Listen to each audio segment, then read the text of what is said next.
नमस्कार। मैं डॉक्टर नूरजहां, सह राजनीति विज्ञान, महारानी सुदर्शन महाविद्यालय बीकानेर से। सुनने वाले सभी स्टूडेंट्स को आज मानवाधिकार दिवस की बहुत बहुत शुभकामनाएं। और इन शुभकामनाओं का जो वास्तविक स्थिति है, जो वास्तविक सिनेरियो है, वो ये है कि हमारे और हमारे आसपास कहीं भी मानवाधिकार का, केवल आज के दिन ही नहीं, आज का दिन तो सेलिब्रेशन का, लेकिन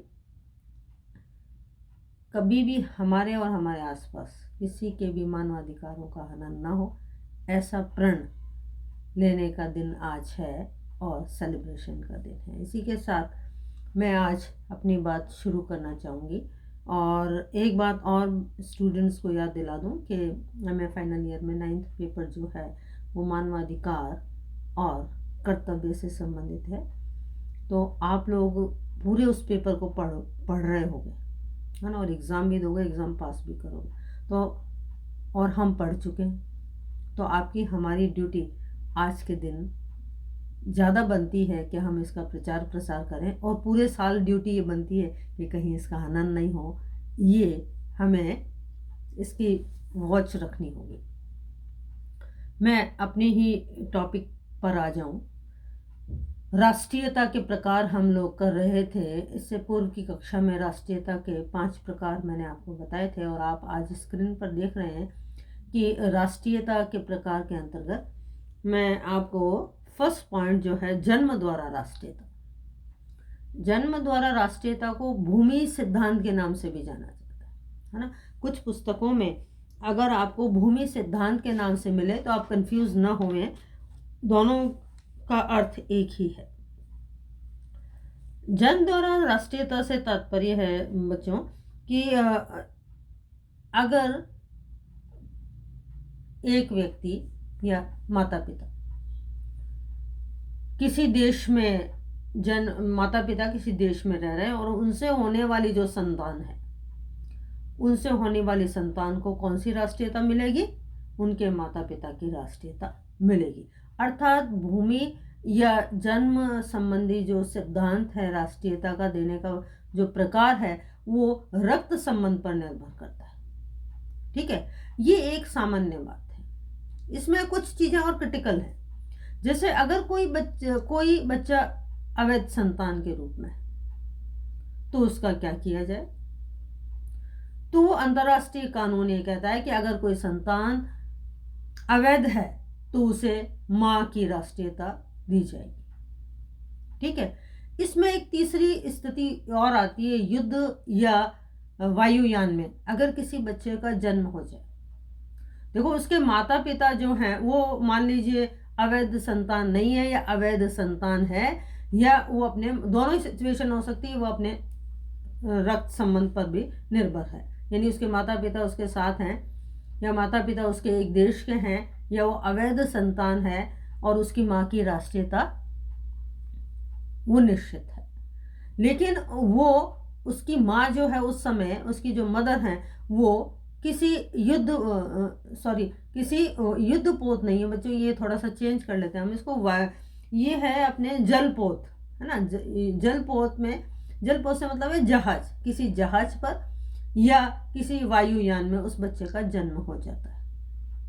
अब जहां बच्चे जहां जन्म हुआ बच्चे का, वो जगह कोई तीसरा देश है, बच्चे के माता पिता या बच्चे की माँ किसी और देश के हैं, और वो वायुयान या आपका जहाज जो है वो किसी और देश में था। ठीक है, 3 सिचुएशन होगी। चौथी सिचुएशन ये आ जाती है कि उस वायुयान पर या उस जहाज पर किसी चौथे देश का झंडा लगा हुआ है, यानी किसी चौथे देश का तो वो जहाज हो गया। माता पिता किसी और देश के हैं। ठीक है, माँ किसी, मान लीजिए अगर अवैध बच्चा होने वाला है तो उसकी माँ किसी अन्य देश की है, और किसी दूसरे देश की ज़मीन पर वो जहाज या वायुयान चल रहा था उस समय, वो उस टेरिटरी, किसी दूसरे देश की टेरिटरी में था। तो ऐसे में बच्चे की राष्ट्रीयता का क्या होगा? तो यहाँ ये बात साफ है कि ये तीनों चारों जो क्रिटिकल सिचुएशन है उसमें जब तक बच्चा बालिग नहीं हो जाता तब तक उस बच्चे की राष्ट्रीयता के संबंध में कोई निर्णायक डिसीजन नहीं होता है। उसमें उस बच्चे को वही राष्ट्रीयता उसी राष्ट्रीयता का वो बच्चा माना जाएगा जहाँ उस बच्चे का जन्म हुआ है, और परिपक्व या वयस्क होने के बाद में उसकी राष्ट्रीयता का डिसीजन कर लिया जाता है। ठीक है। और हमारे भारत जो है वो इस सिद्धांत को मानता है, यानी जन्म द्वारा राष्ट्रीयता, बच्चे का जन्म जहाँ हुआ है वो उस देश का बच्चा माना जाएगा और उसकी राष्ट्रीयता का निर्धारण उसकी परिपक्वता पर हो। इसमें जो दूसरी बात आती है देशीयकरण द्वारा। अगर देशीयकरण से तात्पर्य है कि अगर कोई व्यक्ति विदेशी है, जन्म के आधार पर विदेशी है, ठीक है, और वो किसी और देश में अब रहना चाहता है, तो ऐसे में उसे राष्ट्रीयता प्रदान की जाती है। और हर एक देश ने इस संबंध में अलग अलग टाइम पीरियड दिया है। इस टाइम पीरियड के अलावा अगर हम दूसरी एक बात करें, देखो कि एक बच्चा जन्म के आधार पर विदेशी है, जैसे कि अभी हमने फर्स्ट सिचुएशन देखी, जन्म के आधार पर कोई बच्चा विदेशी है।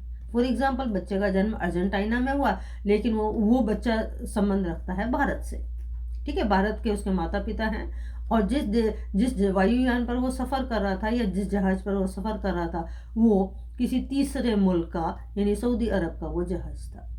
ठीक है। अब ऐसे में उसकी राष्ट्रीयता का निर्धारण परिपक्वता पर हो गया। अब दूसरी जो सिचुएशन है वो ये कहता है जन्म के आधार पर अगर कोई विदेशी है और वो किसी अन्य देश की नागरिकता लेना चाहता है, तो इसमें वो क्या कहता है, तीन स्थितियां में बताता है, पति पत्नी, अवैध संतान और सरकारी सेवा। अगर मान लीजिए किसी लड़की की शादी बाहर विदेश में हुई है तो अंतर्राष्ट्रीय कानून कहता है कि उसकी पति की नागरिकता उसे मिलनी चाहिए। तो ये क्या, देशीयकरण द्वारा पहले पत्नी को जिस देश में रह रही है उसकी राष्ट्रीयता का परित्याग करना होता है, फिर उसे जिसका पति जिस देश में रह रहा है उसकी राष्ट्रीयता मिल जाती है। ठीक है। दूसरी सिचुएशन अवैध संतान की है कि एक बच्चा अवैध संतान के रूप में था लेकिन उसे वैध मान लिया गया, है ना, उसे वैध माना गया। तो जब अवैध संतान को वैध माना जाता है तो उसे किसकी राष्ट्रीयता मिलेगी, उसे अपने पिता की राष्ट्रीयता मिलेगी। ठीक। तीसरी बात आती है सरकारी सेवा में। फॉर एग्जाम्पल कि हमारे में से ही कोई कहीं विदेश में सेवा के लिए जाता है ना। सेवाएं दो तरह की होती है, सरकारी और गैर सरकारी। तो अगर सरकारी सेवा में किसी विदेश में सरकारी सेवा में कोई नागरिक जाता है तो उसे अपने देश की जो जन्म के आधार पर उसे राष्ट्रीयता मिली है उसका परित्याग करना होता है, और उसके बाद उसे जिस देश की सरकार की सेवाओं में शामिल हो रहा है उसकी राष्ट्रीयता मिलती है। तो अगर जन्म के आधार पर विदेशी और तीन स्थितियां आपके सामने है तो ये देशीयकरण की राष्ट्रीयता इसके अंतर्गत आती है। ठीक है।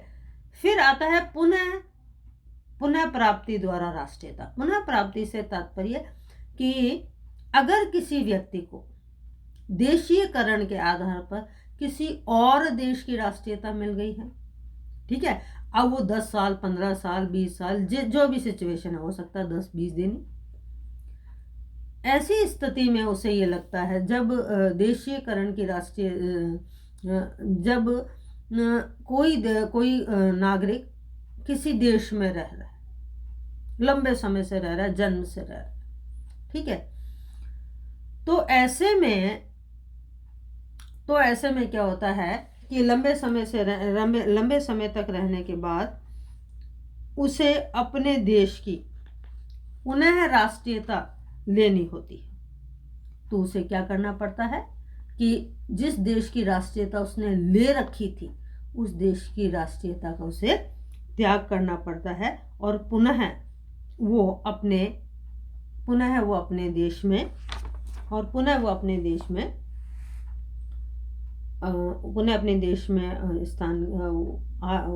कोई भी अपनी नागरिकता पुनः प्राप्त कर लेता है। इस नागरिकता के अनेक समारी है अधीनता द्वारा राष्ट्रीयता, है ना। अधीनता द्वारा राष्ट्रीयता से यहाँ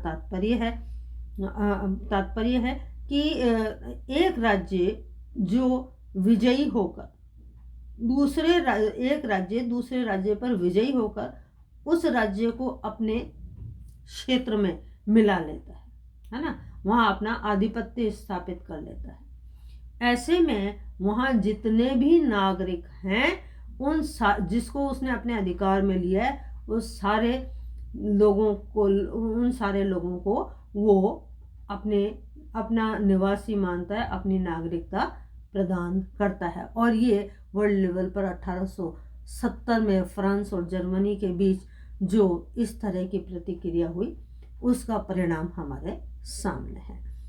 अगली बात आ जाती है लास्ट बिंदु के रूप में प्रदेश में हस्तांतरण द्वारा राष्ट्रीयता। प्रदेश में हस्तांतरण द्वारा राष्ट्रीयता से यहाँ तात्पर्य है कि जब किसी प्रदेश का हस्तांतरण दूसरे राज्य को कर दिया जाता है तब उस प्रदेश के नागरिक उस राज्य की राष्ट्रीयता प्राप्त कर लेते हैं जिनमें उनका हस्तांतरण किया गया है। यानी वो चाहे कितने लंबे समय से दूसरे प्रदेश का रहे हैं, लेकिन जब वो अन्य दूसरे प्रदेश में उनका विलय कर दिया गया है तो उसकी राष्ट्रीयता वही मानी जाएगी। ठीक है, तो ये राष्ट्रीयता के कुछ प्रकार आपने पढ़े और उसके बाद इसी के तहत हम अगली बात ले लेते हैं, वो है राष्ट्रीयता खोने के प्रकार। यानी राष्ट्रीयता किस तरह से खोई जा सकती है, किस तरह से राष्ट्रीयता खत्म हो जाती है। इससे तात्पर्य है कि कुछ राज्य अपने नागरिकों को ये अधिकार देते हैं कि वे चाहें तो राष्ट्रीयता से मुक्त हो सकते हैं। यदि ऐसे में किसी प्रकार की कोई मुक्ति स्वीकार कर ली जाए या कोई व्यक्ति राष्ट्रीयता का परित्याग करना चाहे तो वो अपनी स्वेच्छा से ये कर सकता है और जर्मनी में इस तरह की व्यवस्था विद्यमान है। दूसरा पॉइंट आप देख रहे होंगे बच्चों, वचन से यहाँ तात्पर्य कि कुछ राज्यों में राष्ट्रीयता के कानून के संबंध में ये व्यवस्थाओं का उल्लेख किया गया है कि किसी व्यक्ति की राष्ट्रीयता को कुछ देशों में ये व्यवस्थाएं की गई हैं कि वह अपने किसी नागरिक की राष्ट्रीयता को छीन सकता है, खत्म कर सकता है। इसके अंतर्गत जो व्यवस्थाएं बताते हैं कि अगर कोई देश का नागरिक किसी विदेशी सेना में जाकर भर्ती हो गया है, विदेशी सेना में चला गया है, तो उसकी राष्ट्रीयता को समाप्त कर दिया जाता है। और यह व्यवस्था विश्व में इटली में विद्यमान है। भारत इस संबंध में 1955 की नागरिकता सिद्धांत को स्वीकार करता है, अर्थात अर्थात अगर 5 साल की अवधि तक 5 साल की स्वीकार करता है। ये मैं यहाँ ख़त्म करती हूँ और अगली तीसरी बात ले लेती हूँ, दीर्घकालीन विदेश में निवास। यानी कुछ देशों ने ये व्यवस्था कर रखी है कि एक निश्चित समय अवधि तक अगर उसके देश के नागरिक उसके राज्य की सीमाओं में नहीं आते हैं तो उसकी राष्ट्रीयता समाप्त कर दी जाती है। उदाहरण स्वरूप ये अमेरिका में ये अवधि 3 वर्ष की है, भारत, ब्रिटेन और ज़्यादातर देशों में ये अवधि 7 सालों तक है। यानी लंबे समय 7 सालों तक एक बार भी अपने देश नहीं आया है तो ऐसे में उसकी राष्ट्रीयता को ख़त्म कर दिया जाता है। उसके बाद आप देख रहे हैं कि स्थापन्यता द्वारा राष्ट्रीयता का खोना, है ना। स्थापन्यता के आधार पर इससे तात्पर्य कि कुछ राज्यों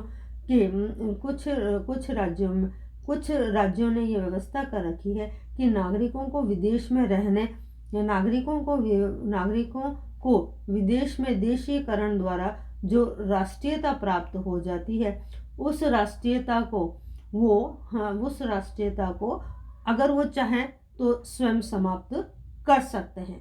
इसको स्थापन्यता द्वारा राष्ट्रीयता खोना कहते हैं। फिर आता है परित्याग। परित्याग से तात्पर्य है कि कुछ राज्य जन्म के आधार पर बच्चों को राष्ट्रीयता प्रदान करते हैं, चाहे वो विदेशी ही क्यों ना हो। अपनी राष्ट्रीयता प्रदान करने के संबंध में